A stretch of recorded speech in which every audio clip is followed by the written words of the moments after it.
From Columbia, South Carolina, I headed to Georgia to see my dear friend Amy and her family. Returning from their dance studio in Marietta, we passed a beautiful community garden, and I just had to stop and take a look around. The resident veggie expert happened to be there, and she called the project chair to come join us for a quick sunset interview. I am standing in Marietta, Georgia at the Green Meadows Preserve Community Garden with Carol Hannock and Denise Kovacs, and they are going to show us this beautiful community garden and tell us all about it. Okay? Absolutely. Sounds great. Sounds good. Well, this garden was started about 6 years ago. We're going into our 6th year, and it was started by master gardeners. So now we have a garden full of gardeners. Maybe about 50 different families are represented in this garden, and the gardeners do all the work. They take care of the common areas as well as their own beds. We have a lot of people that love to garden, but they've never grown vegetables. Our mission here is to teach people how to garden and grow vegetables, wonderful, healthy, organic vegetables, and that's what we're trying to teach them. And that is really important these days because too many people have gotten used to using a lot of chemicals, and that's just not the way vegetables were meant to be grown. A lot of our gardeners actually that have come to join us are people that have stumbled by just like yourself, and then they send us an email wanting to be put on our wait list to come garden with us. Right now it probably runs about 20 people or so waiting to get in, but there's times that that's been way higher than that. Some people will come and go through a community garden depending on life changes or things of that nature, but for the most part, people come and they stay a while to where we're almost a family. This is a Cobb County park. The land was purchased about 8 years ago by the county. So they came to the master gardeners here in Cobb County and asked if they would come and start one. Hence, that's how I ended up here, and that's what we did. They furnished the water for us. I don't know if that'll continue forever, but right now they furnish the water, and that is great. And we have a lot of Bermuda grass, and it's all out in the meadows here. And so that was one of our biggest problems in the beginning, was getting the Bermuda grass under control, and so we could not have it growing in our gardens. The soil here is red clay, so you have to have good garden soil if you want to have any success. So we purchased garden soil, and we encourage our gardeners to add amendments. Any kind of composted amendment is really good for the soil. And there are some other things you can add, like coffee grounds and cornmeal. You also need to make sure that you add nutrients. So if you buy organic fertilizer, you add those, and then you also can add some micronutrients, because all of your plants need those things if they're going to be healthy. Rain is so good on so many levels, and we really needed it here in this part of Georgia, but then it brings other problems, and we've had a lot of fungus in the garden. So keeping that under control has been a little bit of a challenge, but for the most part, I think our garden has held up pretty well.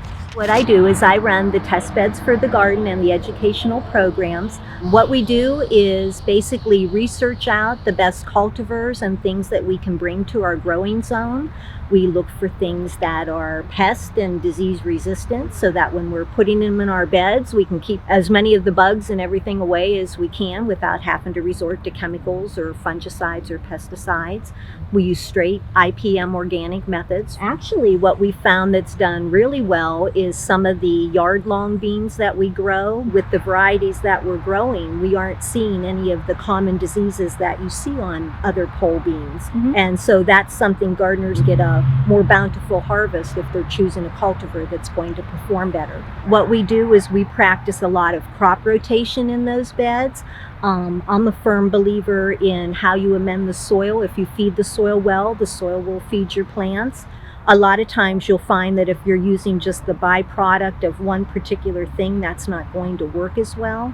So if you're jumping in and using something from several different resources, those plants are finding a diet that's good for them, because they can all find, it's like going to a buffet and they can all find something to eat. A lot of the other work is actually rotating your crops and learning what works well. Much like you find your perfect companion in life, you want to find that perfect companion in your garden bed. We grow year round here, and a lot of the hoops that you see that are on the beds, the winter is actually easier for us to grow because most of the pest and disease have gone to bed for the season. So we'll bring in a lot of your fall greens and a lot of your broccolis and other brassica crops, and people grow those under a frost blanket all winter long. And we have found that people are a little hesitant sometimes to reach out and make friends, but once they come and everybody is friendly, they start getting to know each other and sharing information, which is a wonderful way for gardeners to learn, is to share information. We've also gotten the Eagle Scouts involved. They have supplied us with several picnic benches and some plain benches like this one we're at now, because when you are gardening, you need a place under a nice big tree where you can come and get some shade and rest for a few minutes. Well, it is so hot in Georgia, too. Oh, it is. You can garden almost all year here because you put, We do. We put little hoop houses, and you can buy a cloth that's more of a winter grade that will keep the cold away, but you have to come and take them off every day. Unless it's really, really cold, you can leave them on for a day or two, but you have to take them off so they can still get sunshine. One of our gardeners was interested in bluebirds, so he made a little bluebird nesting house for them, and he put some food out and made sure they had a little water source. And then it grew, and he decided to add a few more boxes. We now have a bluebird trail. Jim has tours of the bluebird trail. He takes different groups on these tours. We just have all kinds of groups of people that want to learn about the bluebirds, and he takes them around and shows them and educates them so that they know a little bit more about the bird and what a beautiful thing they are to have here in our garden. We've had at least 5 or 6 Eagle Scouts donate different projects because that's something they have to do when they become an Eagle Scout. So we've been very, very fortunate to have that. And then the beautiful sink over there, we're trying to find a sink because when you're mixing up your fertilizer, if you're going to use a liquid fertilizer or something, you need to be able to mix it, and we've been stooping down and trying to mix it on the ground, and it's really hard. So we knew we needed a stand, and we just happened to get this donated to us, and it is like, we call it the Cadillac sink. We love it. One of the first things that the master gardeners put in when the garden was finished was a pollinator bed. We have a perimeter of pollinators that we plant specifically that draw bees, and we have a lot of bees here. And because some of our gardeners saw these bees and thought, wow, this is interesting, they'd like to get into beekeeping, one of them started an apiary up behind us on the hill. It's about 50 or 100 yards away from us, and we have, I think, about 5 or 6 hives up there now. And so that has been a wonderful bonus to have the apiary there. It just brings in that many more bees because we need pollinators. The most popular bees here, besides the honeybees, are the carpenter bees and the Mason bees? Mason bees, yes. And we have a mason bee hive. We put a mason bee house up every year for the mason bees because we also have an orchard up on the hill. It's just a small orchard. We wanted to try to grow trees, apple trees, pear trees, figs, organically, and we wanted to show people that it's not always necessary to spray with chemicals. You might need to spray with something with a neem oil derivative, but you don't have to use harsh chemicals. The county owns the property. If we have an idea that we want to have them consider letting us do, we ask them, and they have to take it to the powers that be, and so far they have been so helpful to us and really have encouraged us to do things like that. We have a lot of health problems in this country, and I believe that a lot of it goes back to what we eat, what we put in our bodies. Go to the master gardeners in your county. Most counties have master gardeners, and they are extensions of the university system in your state. And you can also go to the extension office. So between the two of those, you will get some good information on how to start a garden. That's where the master gardeners would be very helpful because they will come out and show you how to get started. They won't actually do the work for you, but they will work with you and help you get something started and stay with you until you get going. Did you grow up gardening? Did you grow up on a farm? I did not. I did Did not. your parents? No. Did your grandparents? No. Wow. So how would you say that this has changed you? it's just made me more aware of what I eat, because I've always been a gardener that played with, flowers and things. And so when I started transitioning to growing food, first it's just something you do for fun, but then you start reading articles on it and you start realizing that a lot of the stuff that we're eating is not that healthy. So if you want to know what you're eating and how it's been taken care of, you grow it yourself, and then you know that it's healthy and it's got the nutrition. And that's another point. The nutrition is always strongest when you first pick it. So anything that you buy in your grocery store, if it was picked 2 days ago or a week ago, a lot of the nutrition is already beginning to dissipate. So if you want to eat the healthiest food possible, grow it yourself and pick it the day you're going to eat it. That's awesome. Thank you so much. You're welcome. Nice talking to you. This is actually a ground cherry or a husk tomato. This variety is called Goldie. And one of the nice things about these is that your fruit is protected in these nice little husks or wrappers. They aren't ripe until they actually fall to the ground. That's where they get their name. You pick them up off the ground and the fruit inside is the size of a cherry. This is a full-size plant. One of the nice things about these is they start growing earlier in the summer, and then they start setting their food kind of more all at once. You can actually pick about a pint a day off of the ground, and each plant gives you, I believe it's 300 to 500 fruit from one particular plant. Wow. So they're wonderful for making jams, jellies. This is just one plant in here. It's one big central root, very much in the tomatillo or the tomato family. The Malabar spinach is actually something that we save seed for, sustainable in the garden.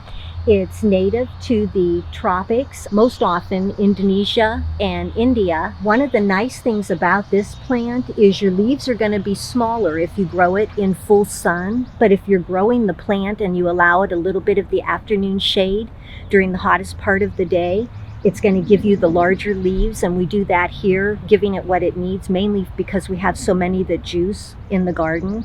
So it's something that we can use and give them some of the largest leaves for juicing. The smaller leaves are good for fresh eating, stir frying, but once you start getting that tougher texture on them, they're really good for juicing. Wow. One of the nice things about this plant is that it actually bridges that gap for us between the summer and the fall, when you normally can't grow greens.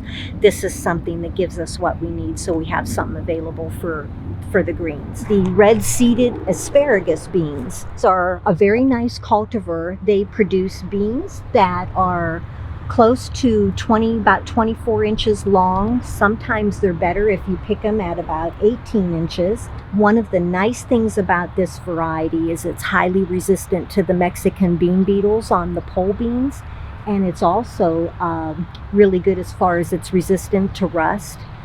And so this is something that we can grow where we don't have to resort to using any type of chemical sprays. These are beans that are actually starting to form, and you'll see that each pod is going to make 2 or 3 on the plant. Mm-hmm. And these are probably about a week out. They'll grow about 18 inches within a couple of weeks. Basically, I use the sticky traps as more to monitor what's in the area, so that I know if I have to take action or if I have to actually come in and use my fingers for a mechanical control looking under the leaves. Well, I can see just by looking that I have some leaf hoppers, I have just some basic flies. I can see there's probably a couple little thrips on there. Thrips are really tiny. Very tiny. They're almost microscopic that you can't see them. And so what I do is when I see that, then I'll come back with a magnifier and really look at things to see what I have and to see if I need to treat.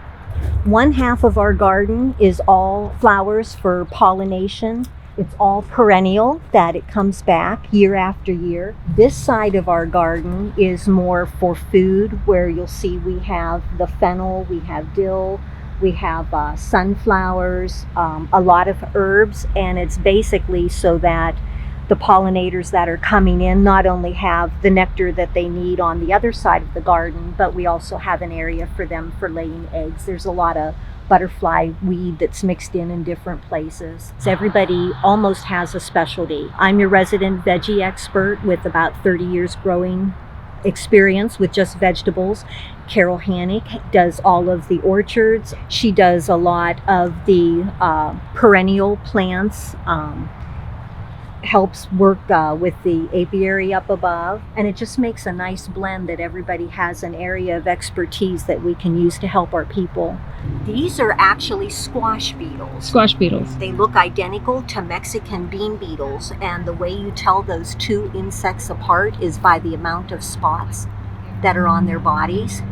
Chances are, if they're on beans, it's the green variety, or if they're on cucumbers or squash or watermelon, anything in that family, they're going to be the squash beetles. When you're looking at your insects, you're going to see those that actually suck the juices or the nutrients. These are leaf chewers, and this is very characteristic of the damage they do. Okay. And once they've fed, long enough, then everything is going to become skeletonized.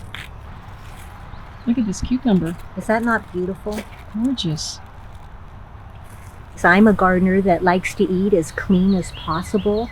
And what that means to me is putting standard IPM practices together. And so what I do is I look for symptoms and signs. So if I'm seeing things that are like leaf chewing or things of that nature, I'm going to look to what I consider acceptable damage. And if the damage isn't that much, I'm going to let this go and be 100% organic with nothing at all.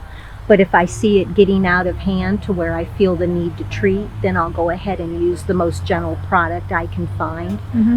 Most often in our garden, that's Azamax, which is a neem-based product made from neem tree seeds. And it acts as an anti-repository, so bugs aren't going to lay their eggs.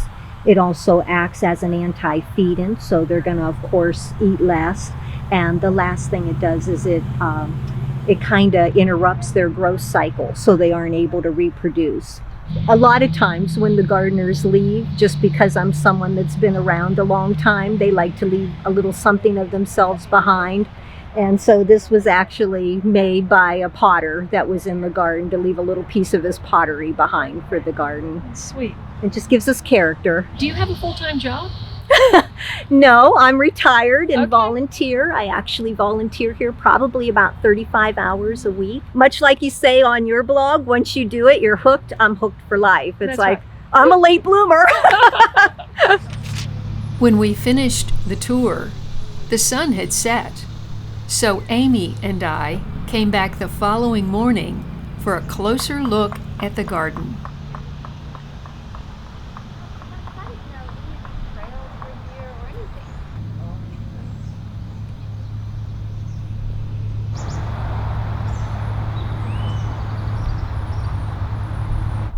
So that's a rat trap? Yeah.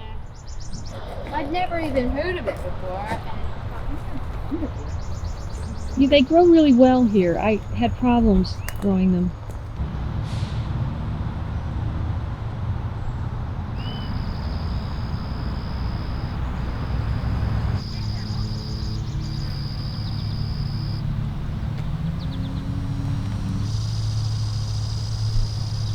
Oh, beautiful. You just pick them up off the ground? Yeah, you wait till they hit the ground. Turn it so you don't have the stem and you can eat that.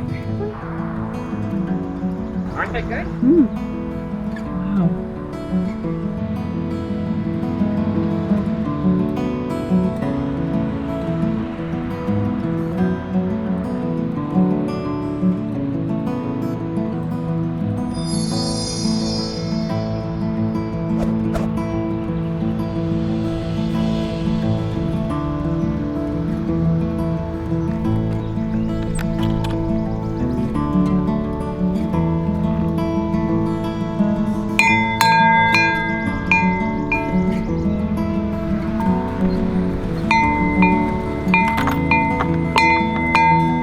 I have to ask you a personal question. What? How can you have fingernails like that and be a gardener?